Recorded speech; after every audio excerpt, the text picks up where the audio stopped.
welcome back. Saturday night saw another round of auditionees take to the stage on Britain's Got Talent. Really good karaoke. What? You didn't make any mistakes, you didn't drop it. You did a great job. David, this is Britain. You need to lower your expectations. Oh, please be good.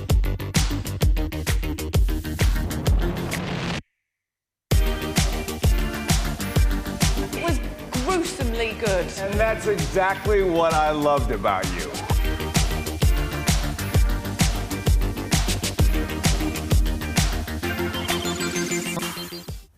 Well, it was Stephen, welcome. Lovely to see you. It was lovely. Saturday was terrific. There was a lovely sequence with the two guys not actually agreeing or seeing eye to eye with each other. Yeah. And it's lovely because that's a nice dynamic because they don't agree with each other, do they? And it's not an act. Oh, you see, I wonder if they're putting that on for the cameras, Michael and David. I'll tell you what, David is very strong-minded, and if he doesn't like something, he'll make it very, very clear, as you saw. And likewise with Michael as a performer, you know, he was worked very hard to get things right as a comedian. He's the same. So would we go so far as to say that maybe they don't get on? Well, who knows? That's the reality. Who knows? You do. Yes, you do. Of course they get on. Oh, and is David experimenting with hairstyles? I just wondered this. This is funny you say this, because I was in the makeup room when I heard him say, I would like my hair straightened. I would like it to look a tiny bit like Michael. So maybe there's a bit... Who knows? Romance. Oh, that's Make my hair look like his. Oh. And why not? OK, let's have a look at some of the acts that were on. We've got Lorna Bliss, the Britney Spears lookalike. Yeah, she really does look like What was she wearing? What was she not wearing? What happened with her costume? Yes, this is the big story with her, which not a lot of people know, is she normally performs with an all-in-one see-through leotard, but on the day she auditioned at the theatre, she'd forgot it. But she still went ahead and performed naked. Well, the crew had to stick all the diamantes on her. It was a very happy crew that day. So Lots of volunteers. So she is... 10,000 volunteers. Yes, so she literally is just wearing a few stuck-on diamantes. That's it. That's absolutely and her pants. Yeah. Which she wouldn't normally... So she wouldn't normally just be performing in her pants? Literally an all-in-one. That's what she normally works with. But Michael didn't like the fact that she didn't show him any attention, which was quite funny. Yeah. And she didn't get through, did she? No, and they all buzzed her, didn't they? No. And she was so in tune. Yes, well... Oh, well, there we are. I don't remember that bit. There was someone that was in tune, though. I like this guy. This guy, whether he goes through or not, he is going to have such a good career. Maybe, possibly in the West End. Listen to him. He's amazing. Eternal, long before nations' lines were drawn. I crossed over borders, but I'm still there now. What would you say about his voice? I would say that he started off and I thought, oh, they're going to put their hand up and say, have you got another song? You've got to Can you do catch your something number. else? And then it built and built and built and it was incredible. But it looked to me as if he was a man that they'd said, if you don't get this right, a trapdoor will open and drop you into the pit of hell. He was shaking, wasn't he? Terrified, like he was singing for his life. But it just shows, even now, 5 years on, it's worth giving it a go, especially if you've got a voice like that. He seemed like a lovely man as well. Yeah, do you know something? If, as I say, whether he goes through or not, he could do the West End, couldn't he? Yeah. Easily. I also think there's a big indication when they come off how much Ant and Dec hug them. And they hugged him a lot. Yeah, but did they hug this guy? Hi there. I was programmed with the voices of some of the greatest singing stars in the world. Come with me if you want to have fun. Could you be a teenage idol?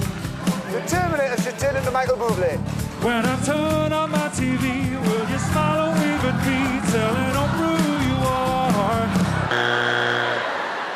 Stuart Arnold, you'd be really great in a karaoke from hell party.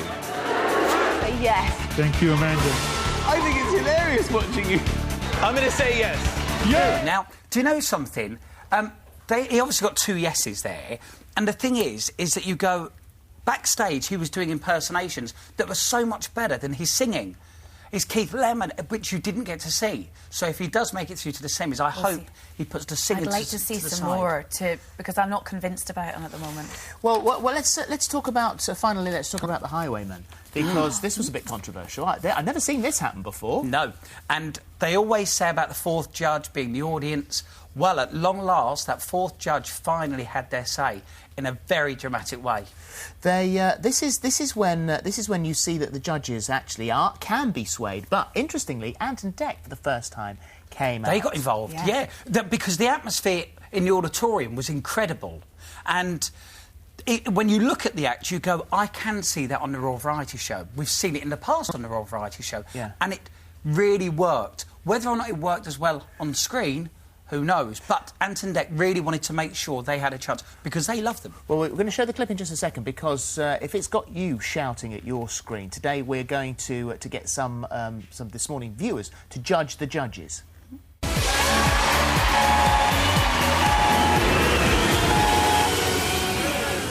So, as we say, that Royal Marine drumming act, the Highwaymen, really got everyone shouting at their screens.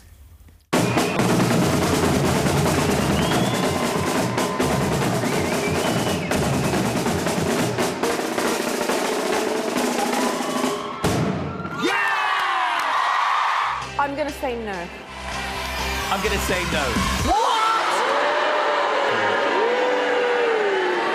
Were you entertained by them? You are the fourth judge. We will listen to you. We are listening to you. We withdraw our no's. Nose. Amazing. Okay, It never so- happened before. And honestly, we withdraw never, our no. nose. No. And as you said, Ant and Dec, you know, pioneering an act, going, come on, you know, getting involved to help them out.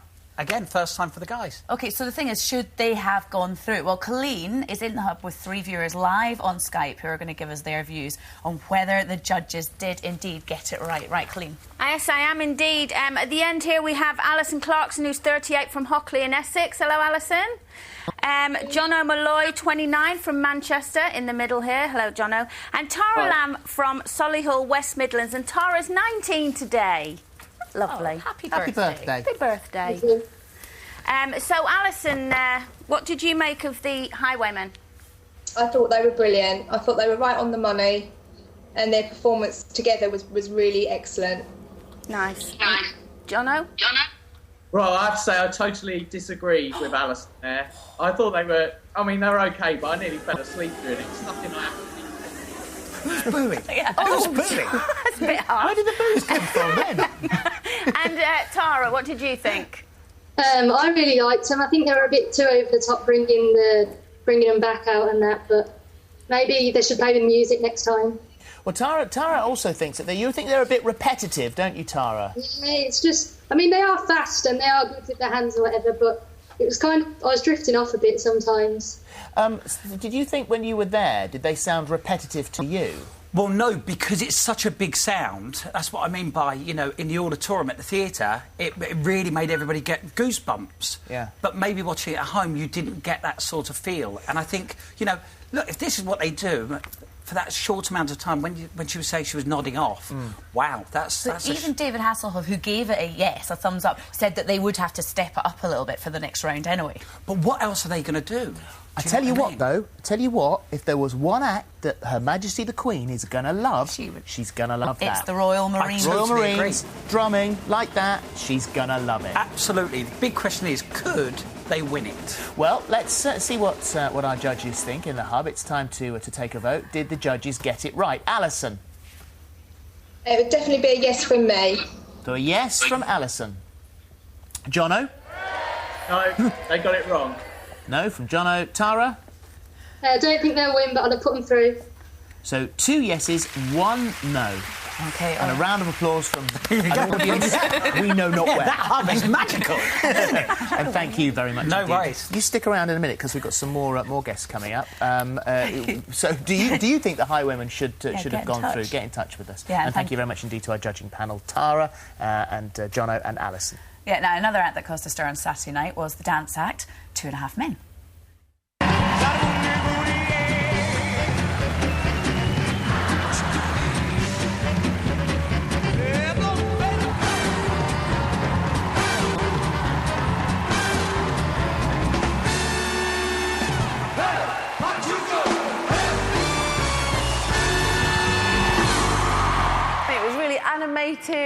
and fast and exciting. I totally loved it as well. It was really thrilling, and it was just so fast. It was brilliant. Well done. You guys absolutely nailed it from me. Congratulations. Yeah, congratulations. And Andreas, Patrick and Paulius from 2.5 Men join us now. Welcome. And my God, you were amazing. I loved it. Thank you. Is there a name to that style of dancing? Well, it's more about character. It's more of our own creation. Right. So it's kind of a lot of different dances mixed together. You had a bit of Lindy Hop in there. Yeah. I had a bit of everything, really. Break dancing and the whole lot. Yeah. How do you know each other? Well, it's a long story. Back in the day, I was watching a dance program, and there was a dancer. He came on, and he was amazing, and I thought, that's what I want to do. Yeah. And I started looking on the internet to find who's teaching, and I met Andreas. Basically, I found through one girl. She gave me Andreas' phone number. I called him, and he was my teacher. And they never stopped stalking me since. And then how did you find your half man then in the end? Just picked him on the street, like. It was just... We needed a third man. We said, "Oh, look, this baby." So we grew him to this. But you don't mind being the half? Well, I'm short, so yeah, I don't mind. Nothing you can do about it now. Then I heard that you kind of created that dance routine and your group specifically for Britain's Got Talent. Is that true? No, not necessarily. I mean, we've been working on this style for a while. Because we come from a breakdance kind of background, well, mostly them two, and I come from more of a popping and Lindy Hop style type of background, we merged the talent together and... So cool. So you're from South Africa originally, are you? Born and raised, yeah. Yeah, and you guys are from Lithuania? That's right, yeah. Yeah, so, I mean, that's the whole world mixed in here, isn't it? Well, yeah. Welcome to London. Yeah, exactly. Do you know what the massive bonus is? And it's such a refreshing change to see a dance act that is doing something different. Do you know what I mean? And for the competition, that, you know, gets you ahead of everybody else, really. So I really hope you do well. Oh, thanks, Stephen. No worries. So when will we next see you guys on again? When's that going to be? Well, 2 weeks' time, you will find out who is going through. Right. So that's the next time you'll see them on screen. Next time we'll see you on screen. But will it be a yes? If you don't get a yes, we will be shouting. We will be the out fourth screen. judge going, no, Yeah, Judge the judge. I love that. Guys, it's a pleasure to meet you, and thank you so much. you. Thank you so much. Just amazing. Okay. Maybe you can come back in the future and do a performance for us. well, that would be amazing, yeah. Yeah, definitely. Thank you. you. Thanks, Steve. See you next All week. right, then. Here's another chance to go movie mad with this week's competition.